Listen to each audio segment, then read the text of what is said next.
in Chapter 2 of Alice's Adventures in Wonderland. The Pool of Tears. "Curiouser and curiouser," cried Alice. She was so much surprised that for the moment she quite forgot how to speak good English. "Now, I'm opening out like the largest telescope that ever was. Goodbye, feet." For when she looked down at her feet, they seemed to be almost out of sight. They were getting so far off. "Oh, my poor little feet. I wonder who will put on your shoes and stockings for you now, dears. I'm sure I shan't be able. I shall be a great deal too far off to trouble myself about you. You must manage the best way you can, but I must be kind to them," thought Alice. "Or perhaps they won't walk the way I want to go. Let me see. I'll give them a new pair of boots every Christmas."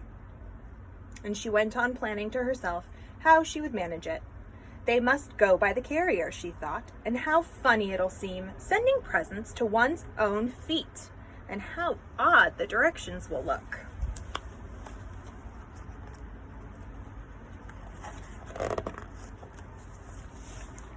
Alice's Right Foot, Esquire. Hearth rug near the fender with Alice's love. Oh dear, what nonsense I'm talking. Just at this moment, her head struck against the roof of the hall. In fact, she was now rather more than 9 feet high, and she at once took up the little golden key and hurried off to the garden door. Poor Alice! It was as much as she could do, lying down on one side, to look through into the garden with one eye, but to get through was more hopeless than ever. She sat down and began to cry again. "You ought to be ashamed of yourself," said Alice. "A great girl like you," she might well say this, "to go on crying in this way. Stop this moment, I tell you." But she went on all the same, shedding gallons of tears until there was a large pool all around her, about 4 inches deep and reaching down half of the hall. After a time, she heard a little pattering of feet in the distance, and she hastily dried her eyes to see what was coming. It was the White Rabbit returning, splendidly dressed with a pair of white kid gloves in one hand and a large fan in the other. He came trotting along in a great hurry, muttering to himself as he came, "Oh, the Duchess, the Duchess! Oh, won't she be savage if I've kept her waiting?" Alice felt so desperate that she was ready to ask help of anyone. So when the rabbit came near, she began in a low, timid voice. "If you please, sir." The rabbit started violently, dropped the white kid gloves in the fan, and scurried away into the darkness as hard as he could go. Alice took up the fan and gloves, and as the hall was very hot, she kept fanning herself all the time she went on talking.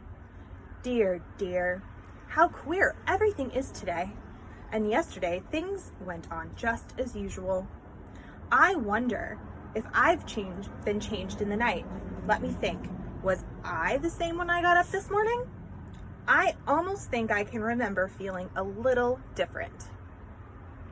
But if I'm not the same, the next question is, who in the world am I? Ah, that's the great puzzle." As she began thinking over all the children she knew that were of the same age as herself, to see if she could have been changed for any of them.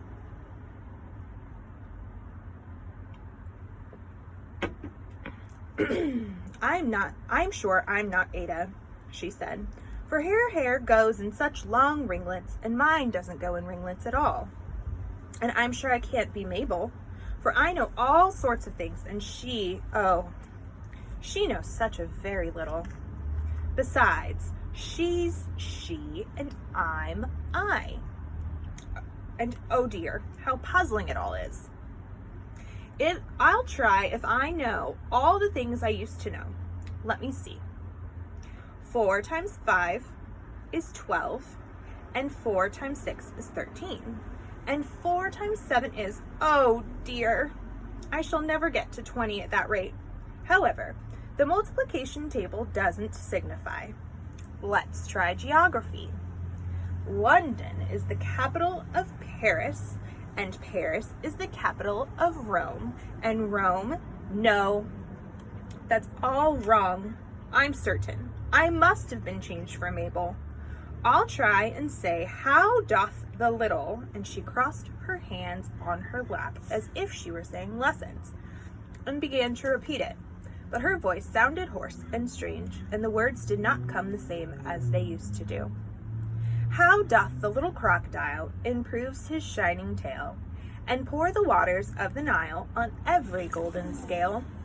How cheerfully he seems to grin, how neatly spreads his claws, and welcome little fishes in with gently smiling jaws. I'm sure those are not the right words, said poor Alice, and her eyes filled with tears again as she went on. I must be Mabel after all, and I shall have to go and live in that poky little house and have next to no toys to play with, and oh, ever so many lessons to learn. No, I've made up my mind about it. If I'm Mabel, I'll stay down here. It'll be no use their putting their heads down and saying, "Come up again, dear." I shall only look up and say, "Who am I then?" Tell me that first, and then, if I like being that person, I'll come up. If not, I'll stay down here till I'm somebody else. But oh dear, cried Alice with a sudden burst of tears. I do wish they would put their heads down. I'm so very tired of being all alone here.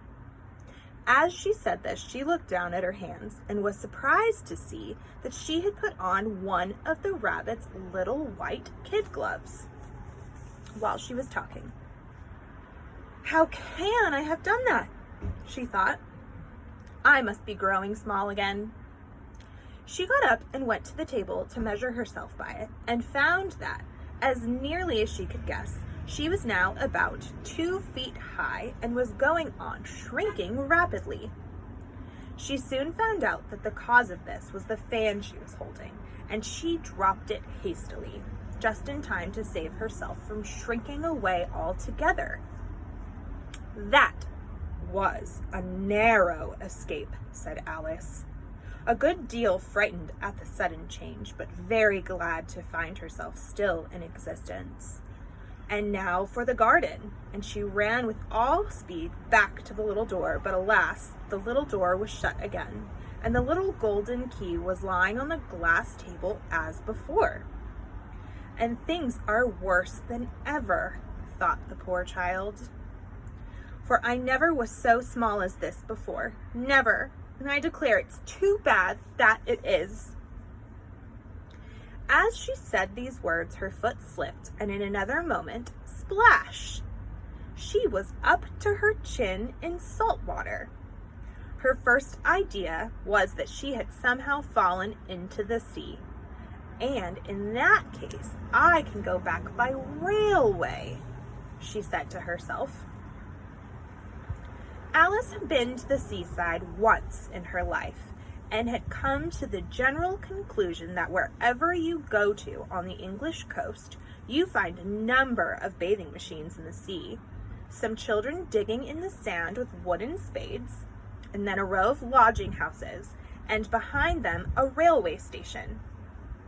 However, she soon made out that she was in the pool of tears which she had wept when she was 9 feet high. I wish I hadn't cried so much, said Alice, as she swam about, trying to find her way out. I shall be punished for it now, I suppose, by being drowned in my own tears. That will be a queer thing, to be sure. However, everything is queer today.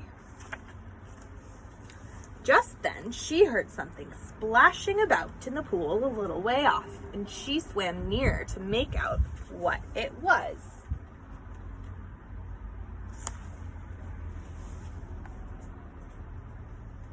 At first she thought it must be a walrus or a hippopotamus, but then she remembered how small she was now, and she soon made out that it was only a mouse that had slipped in, like herself. Would it be of any use now, thought Alice, to speak to this mouse? Everything is so out of the way down here that I should think very likely it can talk. At any rate, there's no harm in trying. and so she began. "Oh, Mouse, do you know the way out of this pool? I'm very tired of swimming about here, oh Mouse." Alice thought this must be the right way of speaking to a mouse. She had never done such a thing before, but she remembered having seen in her brother's Latin grammar, "A mouse, of a mouse, to a mouse, oh mouse." The mouse looked at her rather inquisitively and seemed to her to wink with one of its little eyes, but it said nothing. "Perhaps it doesn't understand English," thought Alice. "I dare say it's a French mouse, come over with William the Conqueror." For with all of her knowledge of history, Alice had no very clear notion how long ago anything had happened. And so she began again. "Oui est machete," which was the first sentence in her French lesson book.